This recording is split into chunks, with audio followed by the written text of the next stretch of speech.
dañoo am lu ñu faral di gis quand même au lendemain par exemple des agences électorales du législatif dañuy faral di gis quand même si régime yi passé muy am par exemple un remaniement ministériel mais loolu est-ce que jàppoo ne par exemple dans les prochains jours wala daañu mën a xaaral ni mu am ay changements ci gouvernement bi. C'est ce que je dis encore une fois tout à l'heure je ne suis pas dans le secret des dieux, voilà, mais bon mais lii ma leer ba leer. Okay. mooy comme je l'ai dit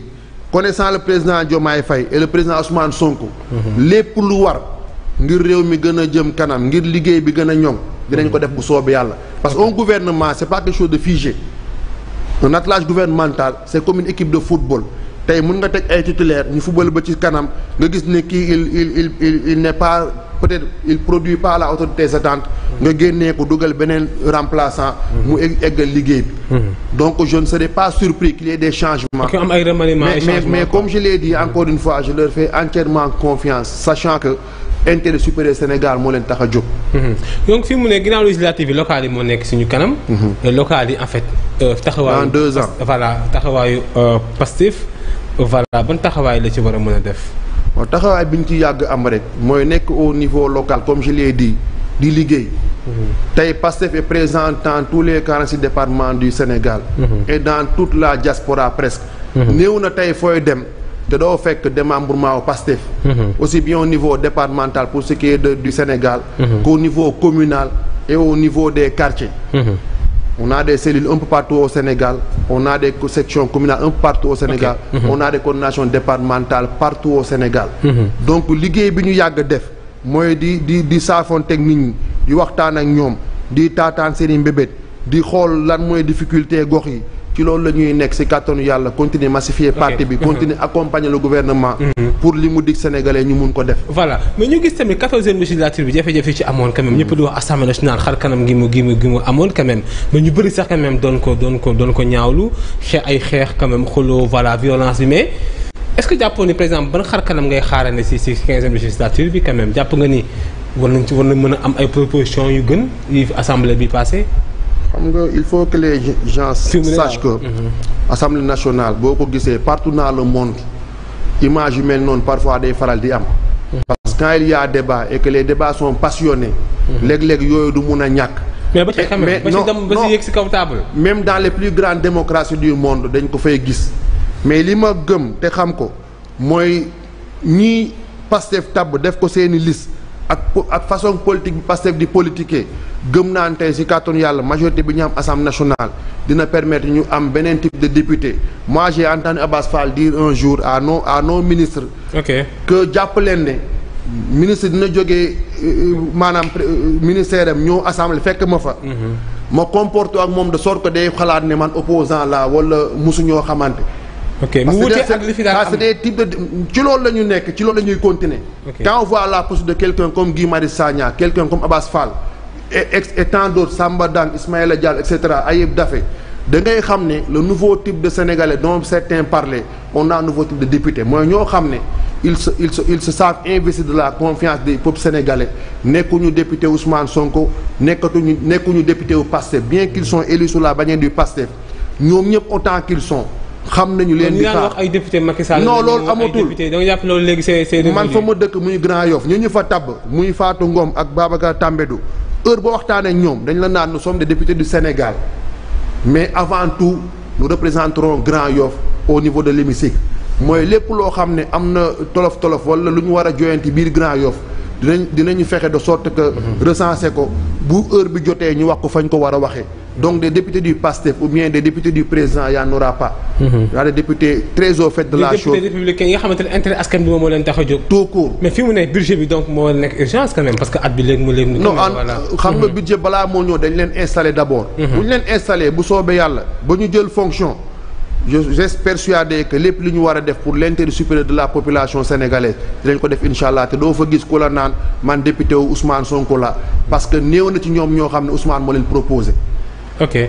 bari na ci ñoom ñoo xam ne ils viennent de la base c'est la base qui les a proposé commission nationale bi délibéré tàbbaleen yàlla def ñu voté leen. mais voilà mais tamit mais est-ce que tamit mënuñoo xaar Souleymane Diallo mais fàttali ko tey Souleymane Diallo Pastef la ñu dalal mais mënuñoo xaar quand même comme fii mu ne élection législative présidentielle bi jeex na législative bi jeex na mais Diallo waxtaan am quand même entre opposition bi ak nguur gi bu ko defee quand même ñu xool lu ñuy liggéey réew mi voilà parce que tamit fii mu ne comme wala da ngeen xaw a am Moustapha, le lieu de débat par essence de la démocratie c'est le parlement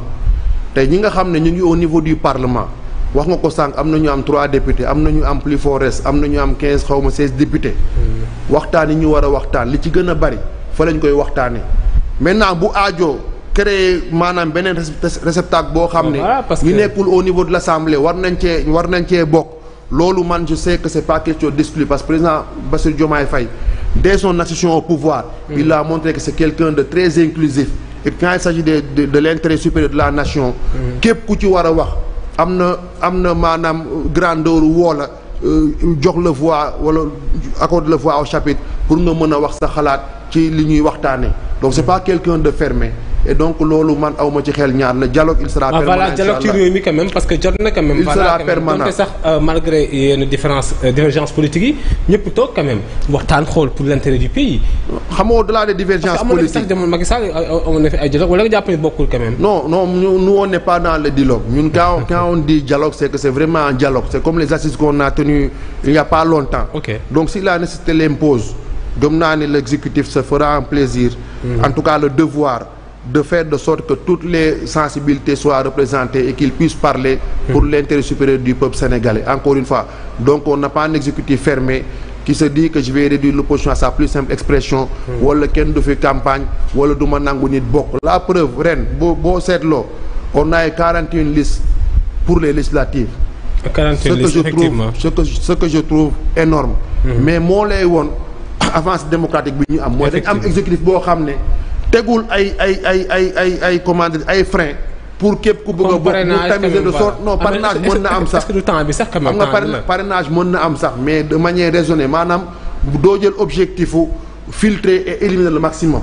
du fait de sorte que celui qui a le minimum puisse participer maintenant les Sénégalais vont juger